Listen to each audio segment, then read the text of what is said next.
wanted to thank you guys for joining us today here in Chicago.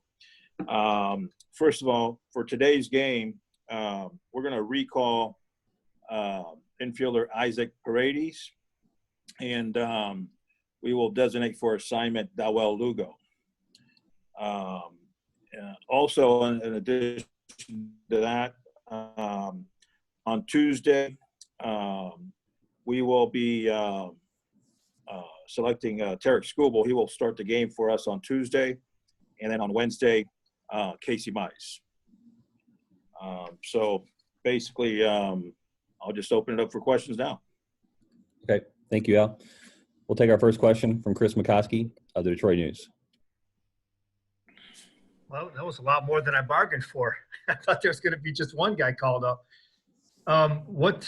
Obviously you had the holes in the rotation to fill with the injuries, and you were using, a lot of guys going short innings.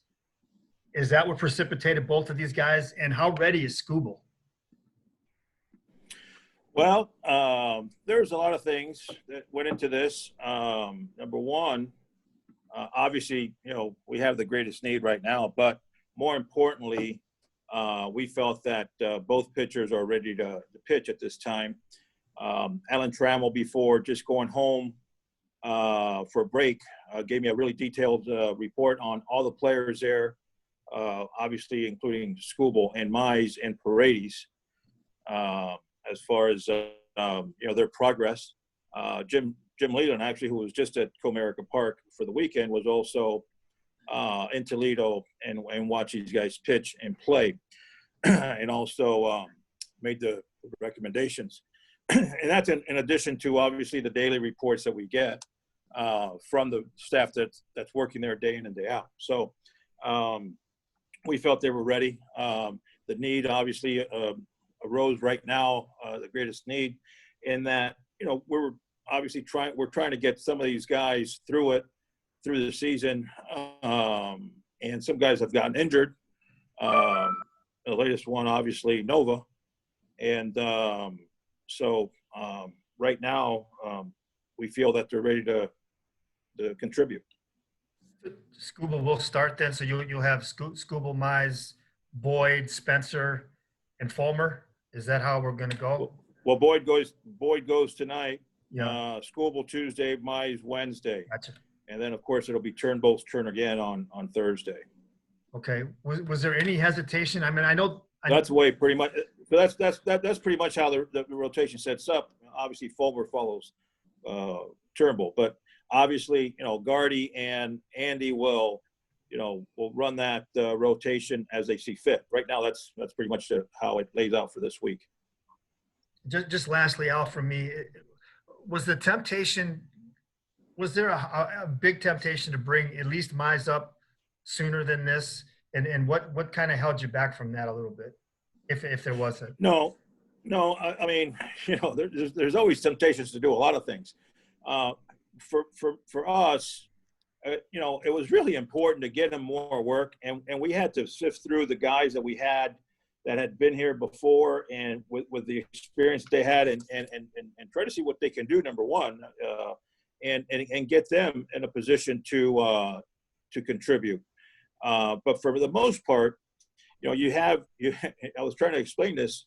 You had a spring training that was cut short, and we stopped playing baseball altogether for months, and then you come back and you have a summer camp that, in my way, and not only in my opinion, and all of our opinions, is not really the best way to get ready for a season.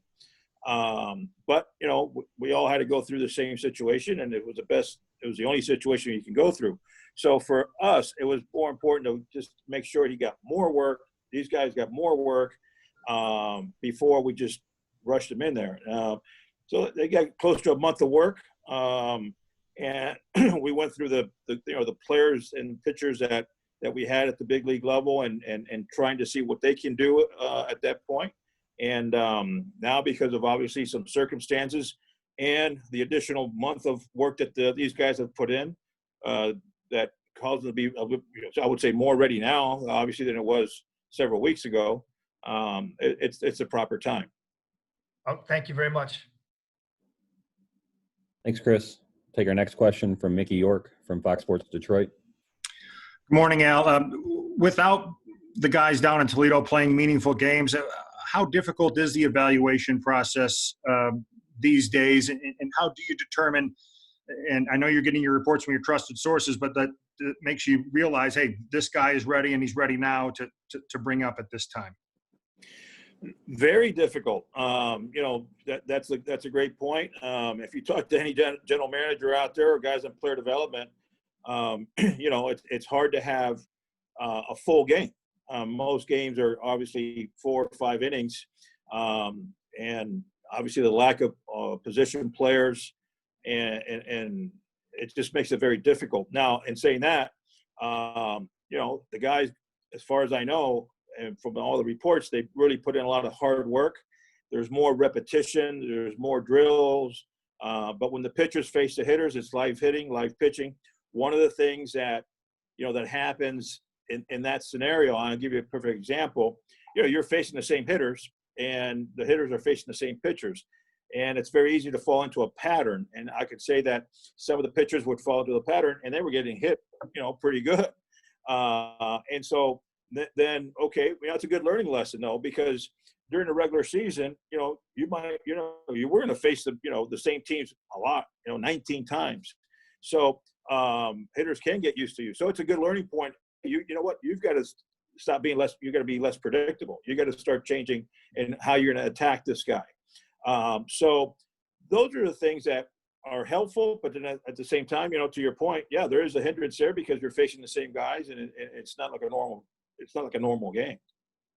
Al, is there now a timeline for how long these guys will be here? Is this strictly performance-based from here on out? It's performance-based from here on out. We brought up, like I said before, when we bring these guys up, we want them up to stay. So, and we'll see how it works out. Thank you. Thanks, Mickey. Our next question comes from Jeff Seidel from the Detroit Free Press. Thank you for doing this. Could you talk about Skubal? And he didn't have summer camp because of the COVID situation. How has progressed? Obviously, if you're bringing him up, he's much higher than he was a month ago. Yeah. The guys have said that he's been very sharp. Probably best case scenario would have been to extend him a little bit more so he can go longer in the games. But as far as his overall health, overall stuff, control and command, he's been spot on. And obviously we would have liked to get him more innings stretched out at this point. And that's the only thing that, probably we fell a little bit short. But I know Gardy and Andy will take care of him pretty good. And little by little he'll get stretched out here. But as long as he's pitching with the quality that he was pitching down there, he'll be just fine. And both Skubal and Skubal and Mize seem to have similar personalities. They live together. What do you see in the makeup of both of them on how they will handle this? Well, I think they're going to handle it great, based on to your point. They have what we call great makeup, which is they're very professional on how they go about their business. So even down in Toledo, while obviously they would have preferred to be here, they went about their business in the correct manner as far as preparation. Okay, and they prepared for their bullpens there. They prepared for their outings there, and sometimes they get cut short because of the weather, whatnot. They go in there and they continue to follow up on what they need to work on. So they go about it in a professional manner. They don't get overly excited, they're from a mental perspective, they're very solid. And just one last quick question: what's your excitement level? I mean, this was the plan all along. To get to this point, you went through some struggles, and now you're bringing up a number 1 draft pick. Well, ideally, just to make a point, ideally, the guys that were here first could have done. If it would have been a better pitching out of our starters and less injuries, that would have been really the best plan. But obviously, we've been struggling there in that sense. So. Cool. Thank you. Thanks, Jeff. Our next question comes from Matt Shepard from Fox Sports Detroit. Al, congratulations. How did each player take the news? And as a general manager, I know you've gone through this before, but I'd like to know how you feel, considering a lot has been, invested in these young men. Well, I'm so excited that I actually came with the team. I wasn't planning to make this trip because, there's tight quarters here. It's not the best place to be social distancing, although there is a humongous stadium that I can actually, hide around. But so I'm so excited that I decided to come, and just for a short while.